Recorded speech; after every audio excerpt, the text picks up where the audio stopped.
jdeme semka, tady byly ty heavy tanky. Že si musíme dávat trochu pozor. Že IS jsou celkem rychlý.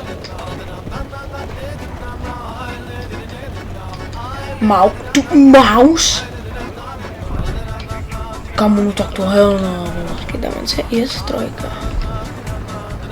IS-3, je to IS-3.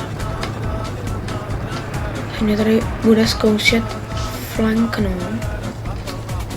Tak pojď, ne, vole. To je IS-ko.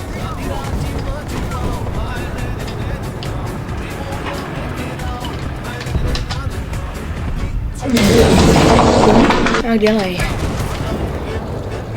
OK, má myslím, že větší reload než já, takže kam rašujeme. Rašujeme tu něco černou prdel. Ahoj!